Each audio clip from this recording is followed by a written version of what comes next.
Hey, my name is Amy and I work at Lowe's. Summer's not over yet and grilling season is still going strong. Luckily, Lowe's has low prices on items across the store.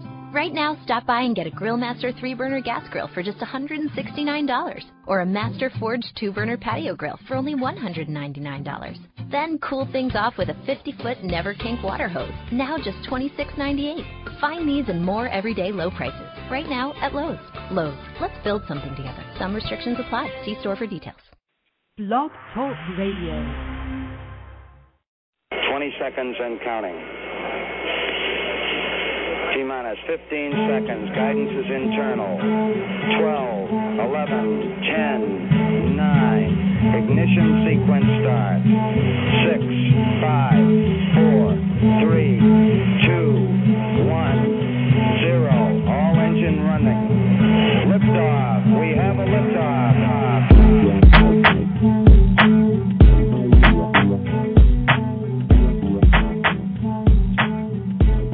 Good evening, everyone, and thank you so much for joining us for another episode of Tech in 20.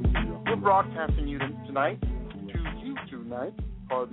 to bring you tips, techniques, information, stories, all kinds of really great stuff happening in the world of interactive media, social media, digital media, as we have been doing, wrapping up our third year very, very soon. And we thank all of our listeners for being a part of the show. And for those of you that are brand new, point your browser to techin20.com. That is where you can find our entire archive of audio broadcasts. As I said earlier, we're getting ready to wrap up our third year. There are a ton of broadcasts on there that range from everything from interviews with very, very well-known individuals to entrepreneurs to individuals with great startups, people that are a part of great companies, and, of course, we're constantly tackling topics that matter to you. So make sure you check out techin20.com for all of that. And tonight, as always, we are your hosts. My name is Louis Sandoval. And my name is Jennifer Navarrete. And this week we're talking about how you can work at a conference both as an attendee and as an organizer. When we talk about work, you may kind of be a little puzzled by that. You may say, well, you know, my company sent me there, so of course I'm working. Or it could be that you're there to learn more in order to kind of enrich your resume.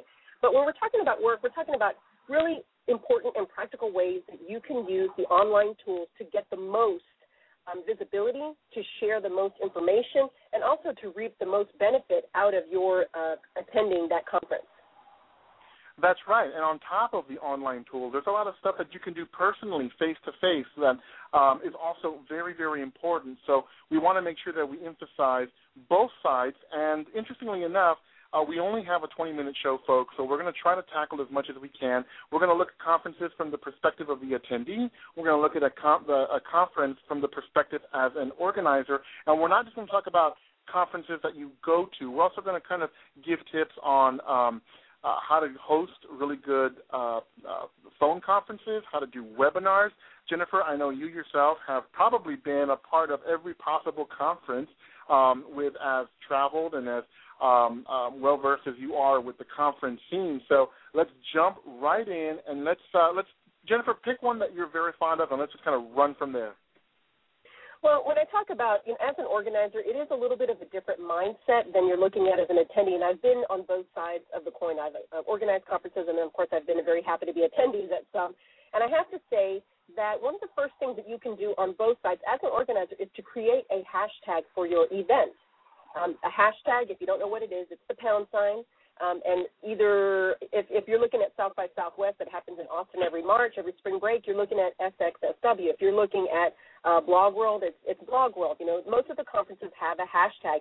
So as an organizer, make sure from the very beginning to create one and set one up. And also as an attendee, make sure that you know what it is and start using it in preparation of going to the event. So in advance, you could say, woohoo, got my tickets to Blog World, got my tickets to South by Southwest, got my tickets to, the 140 conference, and use the hashtag because that is something that folks all over the globe are using as something that's searchable, and it could be that that's a way for you to find other folks who are attending that event or that they're able to find you.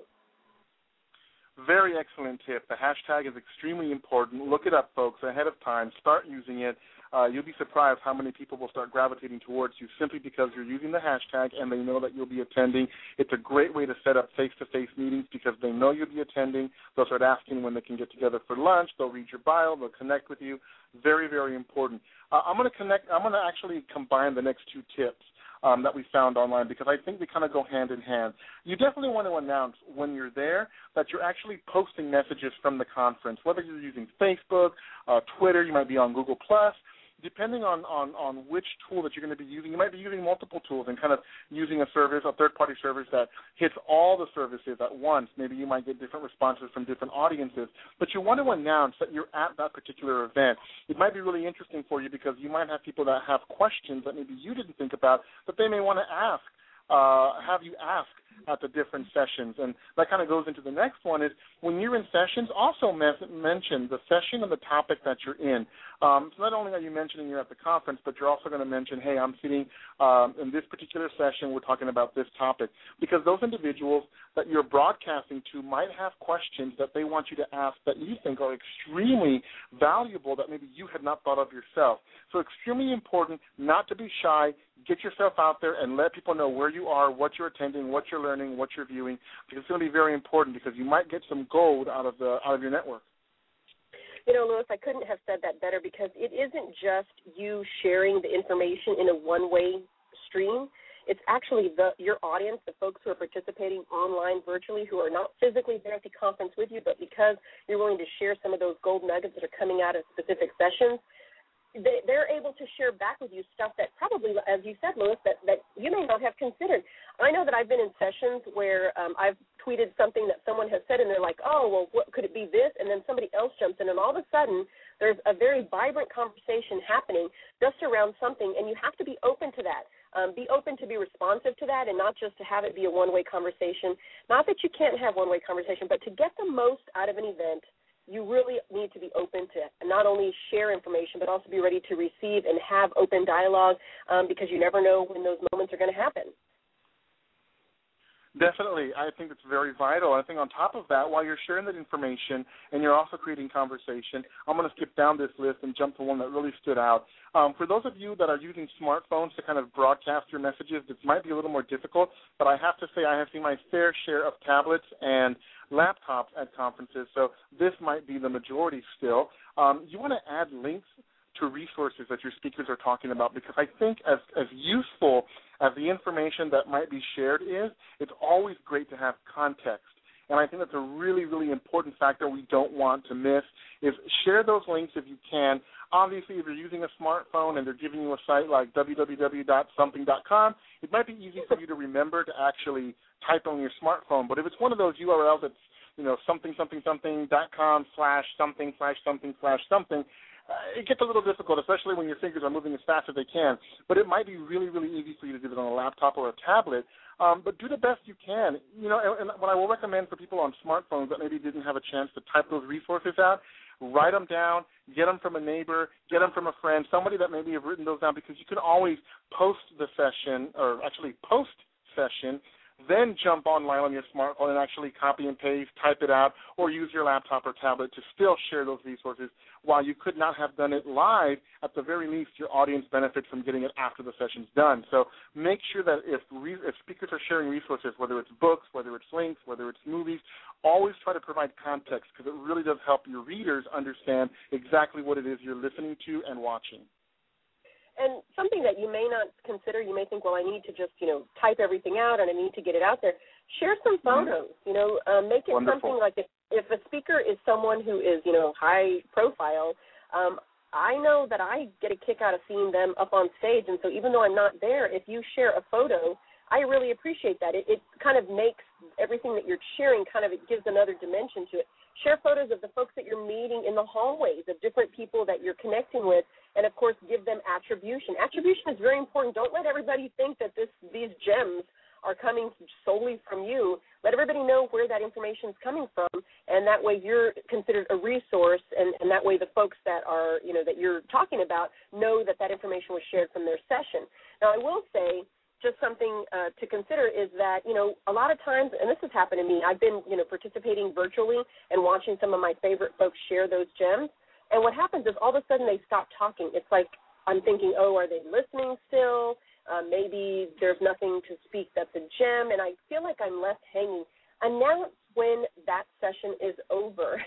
It's kind of like a book. Very important. We've got the end, right? We've got the beginning, the once upon a time, and then we've got the end. And if you don't give us the end, you kind of leave us hanging. I mean, after a while, I kind of get the idea that it's over, but it is kind of like I'm waiting for that next nugget to come out, and it doesn't happen. There's just, silence, a void. So, be courteous and let everybody know that particular session is over, and that way, okay, I'm done. I can move on to other things.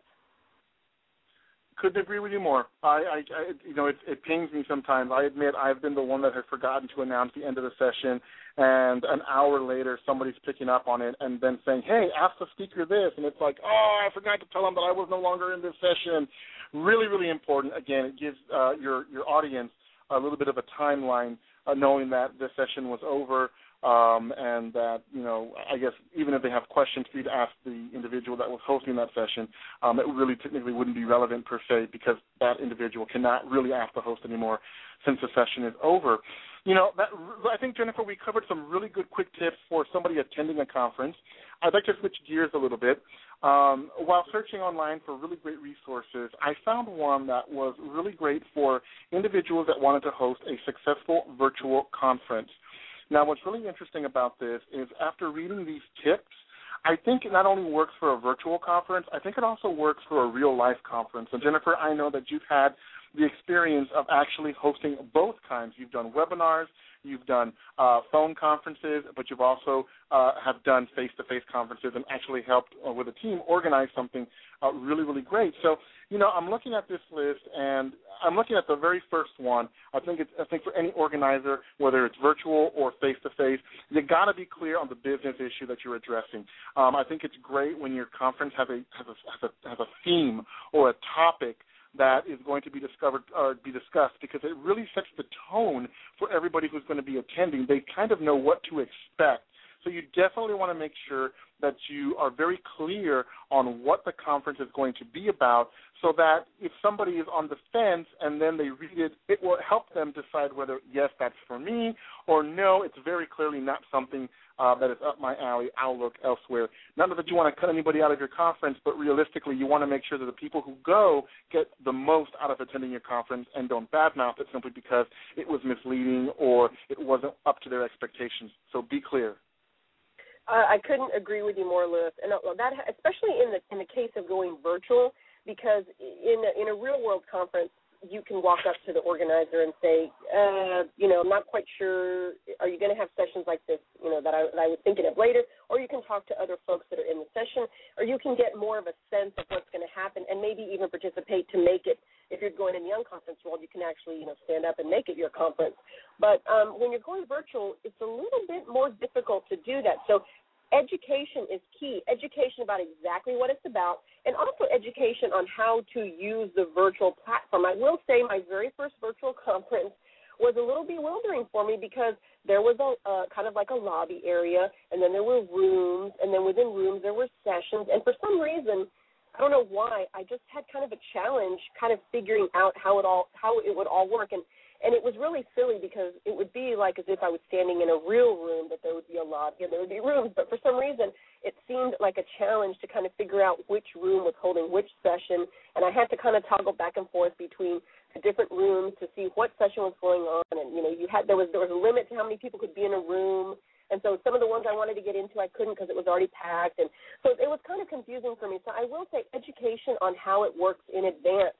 Let everybody know that, hey, we're going to have this virtual conference, and if you want to know how it all works, we're going to do a webinar for that, or have a little video, a little 3 to 5 minute video about here's how this is going to work. When you show up, here's the way it looks, here's where it's going. And so it really comes down to education, so that way your virtual attendee has the best experience possible. It's one of those things where I know time is money, but I think something that we can also share, and I don't know if this has ever been coined. If it hasn't, then I got dibs. But I'd like to also think that time is relationships. You know, it really, really is. It's not always about making money, but it's also about the relationships. And so if you're a conference organizer, whether it's virtual or a face-to-face conference, an in-person conference, you want them to walk away with a very adequate sense of, I attended, it was worth my time, I enjoyed it, I connected, I networked, I learned, now these are my next steps. So time is relationships, very, very important. I'm going to combine the next two on here.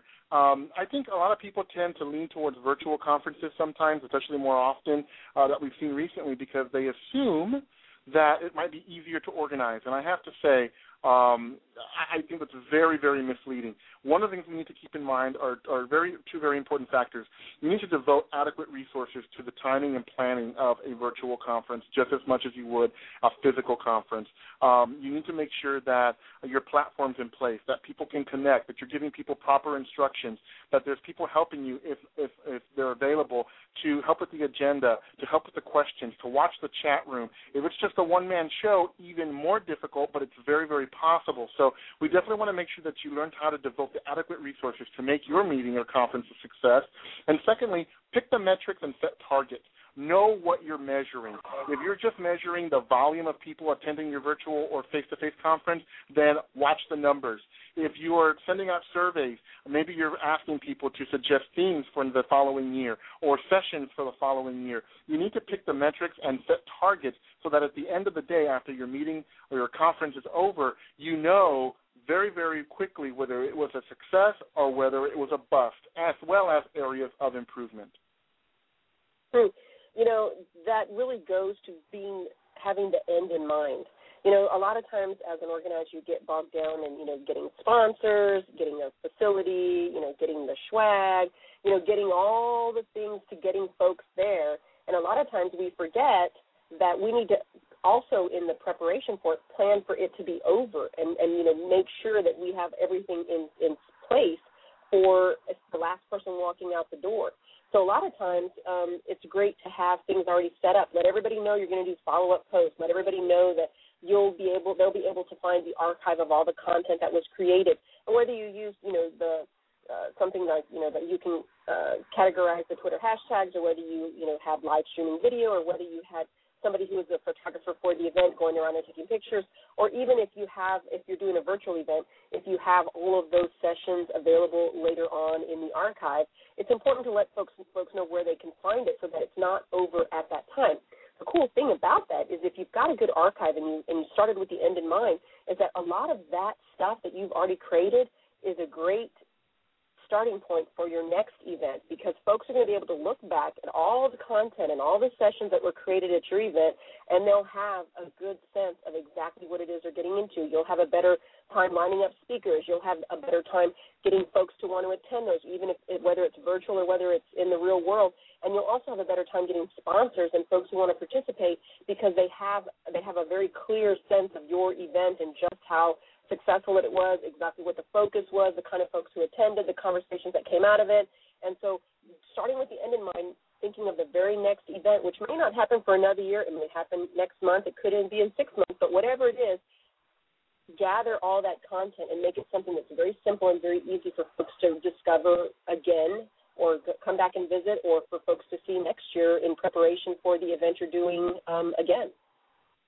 Yeah, I highly suggest, whether you're doing a virtual conference or you're doing an actual conference where people have to attend, organizers, get out from behind the table. Don't spend time at the registration table. That's not where the action is. Don't spend time in the hospitality wing. That's not where the action is. You got to be, you know, in the trenches. You got to get out from behind the computer. You got to, you know, watch the chat room if you're doing something virtually. You got to be in the sessions. You have to really be where people are talking, because that is also a great way to get some of the things that you may not hear in the feedback column of your physical, you know, survey or online survey. Be in the mix, be in the trenches with the people that are attending. And Jennifer, kind of tie in with the last comment you made about how the end of a conference is really just a preparation for the next one. I think a nice, you know, kind of final on for both parties, whether you're an attendee or an organizer, whether it's virtual or face-to-face, is it's never over when it's over. very, very short comment, but it means so much. As an organizer, you're going to constantly be reaching out to people, provide them resources. If you recorded it, provide people links where they can catch the archive. Always be in contact with your audience, and never forget to tease the upcoming year. If you were an attendee, you made these contacts for a reason, whether it was the person who was speaking or the people that attended with you. Send them, thank you notes, physical thank you notes. Drop them an email. Follow them on the social networks. Become plugged in and interested in what they're doing, because these networks then start to expand exponentially, and it's a great way to be able to provide help when necessary for them, but for them to also be there when you're looking for resources, for assistance, or some kind of networking connection. It's never over when it's over. As soon as the conference is technically officially over in terms of time, you're already kind of fostering those relationships and planning for the next year. That's a perfect way to end this out, Louis. Really, really good topic. And I'm excited about the folks that we're going to be chatting with on Thursday evening. They attended a recent well-known conference, and they're going to give us their takeaways as attendees of exactly the things that they felt were successful, some things they wish would have happened, and maybe even a miss or two. And it's not in any way meant to be a slam, but it's just meant to be something that even myself as an organizer can take things away from and learn how to do things better, to have even better events for everyone involved. That's right, folks. So be sure to tune in on Thursday night, as we are going to have a panel. So there's going to be some great discussion. We might even blow the 20-minute mark like we do every night, but who cares? It's fun, it's good conversation, and we absolutely love it. I also want to remind folks, there was a lot of content we weren't able to cover on this 20-minute show. No worries. Make sure you check out our Facebook page. I will actually be posting the links on our Facebook page as well as our Twitter account. So if you're going to be going to a conference coming up, or you're going to be organizing a conference, or you've done both and maybe you want to up your skills, we really want you to know how to, quote-unquote, work the conference. So we're going to be posting these links on there, tips for all kinds of stuff. Hopefully it'll be useful for some people, and we'd love to hear back from you. Well, folks, you can find us at techin20.com. You can connect with us on Facebook and Twitter. And as always, you can reach out to us any time of the day or night, because we're pretty much on all the time, I would say. Wouldn't you say, Louis? Yeah, we're pretty much on all the time. Sleep, we don't know what that is. So anyway, if you want to reach out to us, find us at Techin20. You can find us everywhere that you are, because that's where we are. For Techin20, this has been Jennifer Navarrete. And this has been Louis Sandoval, reminding you to get social. You've been listening to Techin20 with Louis Sandoval Jr. and Jennifer Navarrete. To the Moon theme music by Simon True. You can find more great music like this on the PodSafe Music Network.